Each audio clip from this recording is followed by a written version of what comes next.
70 anos sem renovação. 70 anos fazendo a mesma coisa. Eu estou com a Bíblia aberta aqui no livro de Zacarias, capítulo 7, versículos 1 ao 10, o qual eu quero destacar algumas expressões. No versículo 1, essa profecia aconteceu no ano 4º do rei Dário, uma palavra que veio ao profeta Zacarias no dia 4º do 9º mês, quando ele recebeu de Betel alguns enviados, Sarezer, Regem-Meleque e mais algumas pessoas foram consultar ao Senhor através de Zacarias. Eles perguntaram aos sacerdotes que estavam na casa do Senhor e aos profetas. Olha a pergunta que eles fizeram. Continuaremos nós a chorar com jejum no 5º mês, como temos feito por tantos anos? Preste atenção. A pergunta é: continuaremos nós a chorar com jejum no 5º mês? Então, no versículo 4 veio a palavra do Senhor a Zacarias. Então, no versículo 5, ele fala a todo o povo, aos sacerdotes, e lança uma contra-pergunta, dizendo: quando jejuastes e pranteastes no 5º e no 7º mês, durante estes 70 anos, acaso foi para mim? O Senhor está perguntando.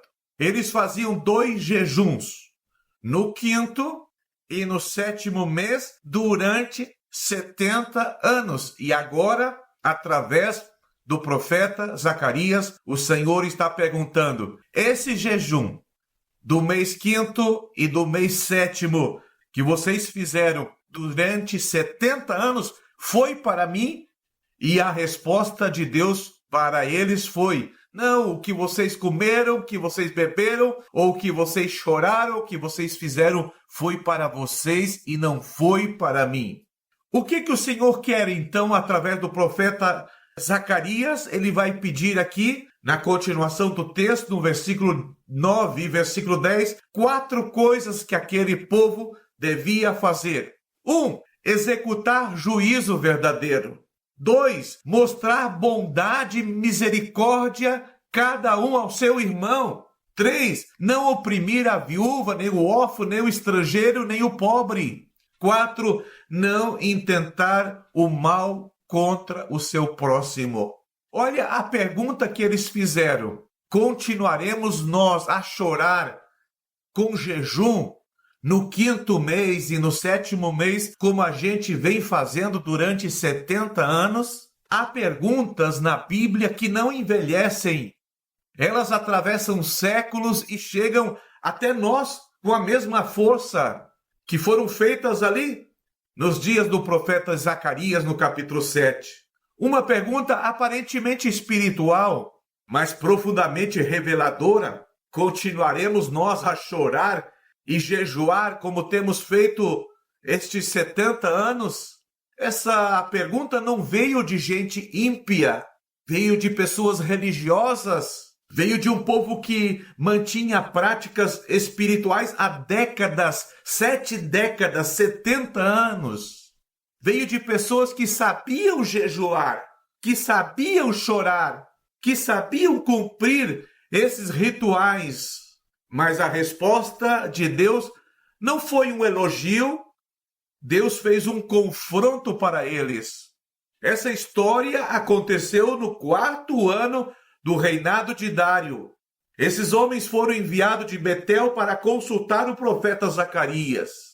Queriam saber se deveriam continuar praticando o jejum do 5º mês e o jejum do 7º mês que eles estavam fazendo há 70 anos. Preste atenção, 70 anos de tradição, 70 anos da mesma prática, 70 anos da repetição religiosa. Deus responde com uma pergunta que vai fazer cair por terra toda essa religiosidade. O Senhor pergunta: olha, quando vocês jejuaram, quando vocês prantearam durante esses 70 anos, vocês fizeram isso para mim?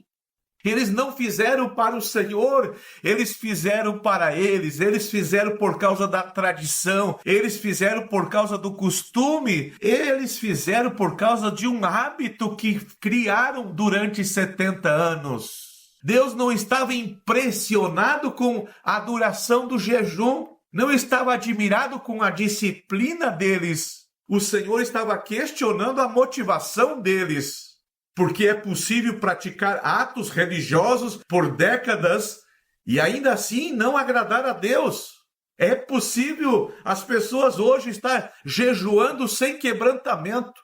É possível hoje cantar sem estar adorando. É possível pregar hoje sem a presença de Deus. É possível hoje manter tradições sem nenhuma transformação. O Senhor dos Exércitos, o Deus de Israel, declarou àquele povo que eles não haviam ouvido dos profetas anteriores a Zacarias. Deus havia falado quando Jerusalém estava em paz, quando havia estabilidade na cidade, quando havia tempo para ouvir, mas o povo não quis ouvir a voz do Senhor no tempo da paz. Eles mantiveram rituais, mas ignoraram a voz de Deus. Eles mantiveram formas, mas rejeitaram a essência. Eles mantiveram a prática, mas perderam o coração. E isso continua acontecendo na atualidade. Há pessoas que mantêm uma aparência de espiritualidade impecável, mas não tem uma vida de oração real. Há igrejas que mantêm agendas cheias, mas não têm a presença de Deus. Há crentes que mantêm costumes, mas não mantêm a comunhão com o Senhor. O céu não se move por tradição, o céu se move por verdade. Quando Deus respondeu a Zacarias no capítulo 7, ele deixou claro que não busca rituais vazios, ele busca caráter transformado. O Senhor pede 4 coisas simples, mas profundamente grandes. Primeiro, ele pede para praticar juízo verdadeiro. Deus quer justiça real, não aparência de justiça. Quer integridade, Deus quer retidão, Deus quer decisões corretas, quer que o povo dele viva de forma justa cotidianamente. Segundo, Deus pede para demonstrar bondade e misericórdia. Não apenas falar de amor, é viver o amor, é tratar o irmão com graça, é ter um coração sensível, é agir com compaixão. Terceiro, o Senhor está pedindo para aquele povo não oprimir a viúva, não oprimir os órfãos, não oprimir os estrangeiros, não oprimir os pobres. Deus sempre se posiciona ao lado dos vulneráveis. Uma espiritualidade que ignora a necessidade dos vulneráveis é uma espiritualidade falsa. E quarto, Deus pede, olha, não alimentar o teu coração com maldade. Deus olha para dentro do coração, Deus vê a intenção do coração, Deus vê os pensamentos ocultos, Ele vê aquilo que ninguém vê. Essas 4 exigências revelam o que realmente agrada o Senhor. O que agrada o Senhor? A justiça agrada o Senhor, a misericórdia agrada o Senhor, a compaixão agrada o Senhor e a pureza interior agrada o Senhor. Não é a duração do jejum que impressiona a Deus, mas a transformação do coração. Não é uma história que a igreja tem 130 anos de existência, mas é uma igreja atual, temerosa, reverente, obediente, fiel, quebrantada, que agrada ao Senhor mais do que a tradição e a história longa de uma denominação. O texto revela 5 atitudes do povo que impediram a renovação espiritual naquela época. Primeiro, não quiseram atender Ouviram, mas não obedeceram.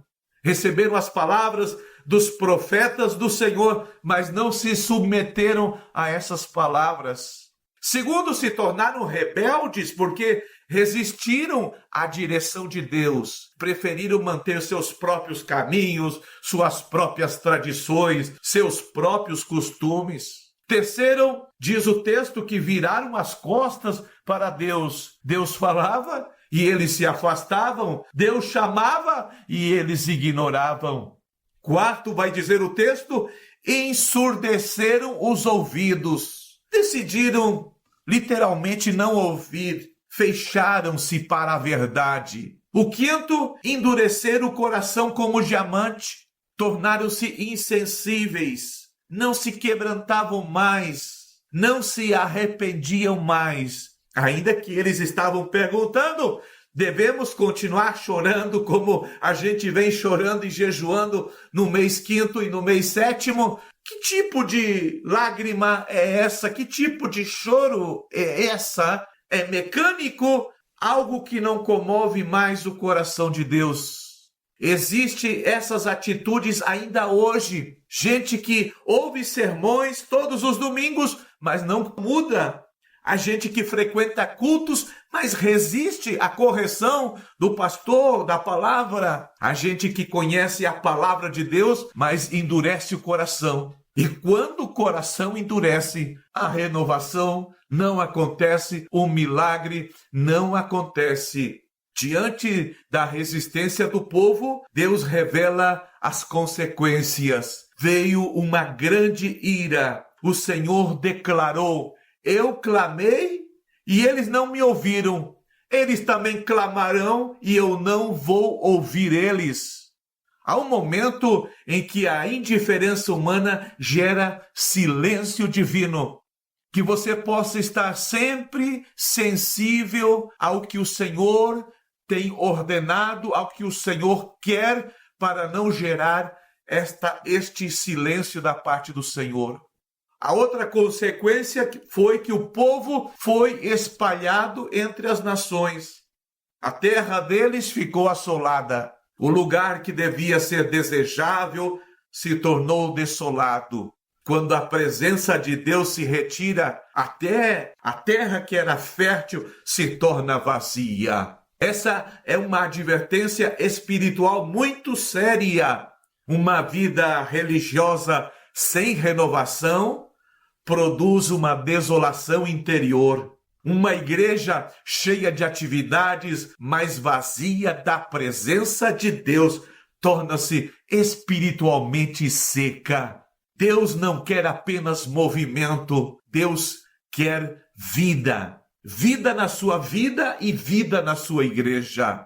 A pergunta deles era: continuaremos fazendo como fizemos sempre? Essa é a pergunta do tradicionalismo. Essa é a pergunta de quem prefere repetir o passado em vez de buscar o mover de Deus no presente, uma nova unção, um novo poder, uma nova graça. Há práticas mantidas por décadas que Deus nunca pediu para fazer. Existem costumes defendidos como sagrados, que não produzem transformação alguma. Há gente que diz fazer para Deus aquilo que Deus jamais solicitou. É possível passar anos dentro da igreja sem experimentar renovação real.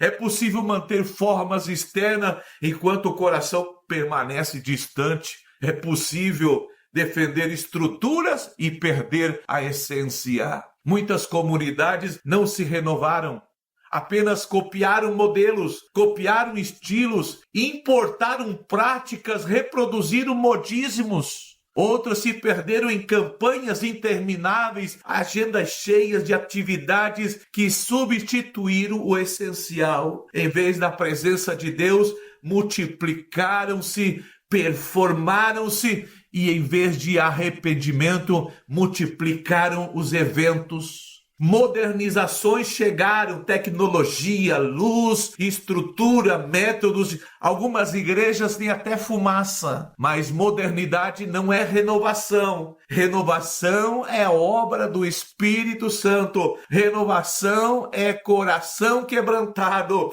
Renovação é vida transformada. Deus não condenou o jejum de Zacarias capítulo 7. Ele condenou um jejum sem verdade, um jejum sem justiça, um jejum sem misericórdia, um jejum sem propósito espiritual. O Senhor ainda procura um povo que viva de forma íntegra, um povo que pratique a misericórdia, um povo que ouça a sua voz, um povo que não se esconda atrás da tradição, mas que se alinhe com a verdade. 70 anos pode passar sem renovação quando o coração permanece fechado. Décadas podem ser desperdiçadas em rituais vazios. Mas o único momento de quebrantamento sincero pode restaurar aquilo que anos de religiosidade não conseguiram produzir. Hoje, a pergunta de Deus continua ecoando. Foi para mim que você jejuou no 7º e no 5º mês? Foi para mim que você conservou toda essa tradição? Essa pergunta deve penetrar na tua alma agora. Essa pergunta deve revelar as tuas intenções. Essa pergunta deve expor as tuas motivações. Não é tempo de manter apenas a forma, é tempo de buscar a essência. Não é tempo de repetir sem refletir, é tempo de ouvir a voz de Deus novamente. Não é tempo de tradição vazia, é tempo de renovação verdadeira. Que o Senhor encontre em nós não apenas prática religiosa, mas corações redidos. Não apenas rituais mantidos, mas vidas transformadas. Não apenas décadas de igreja, mas uma caminhada viva com Ele. Porque a maior tragédia espiritual não é a perseguição. É viver muitos anos na presença da religião e nunca experimentar a renovação de Deus.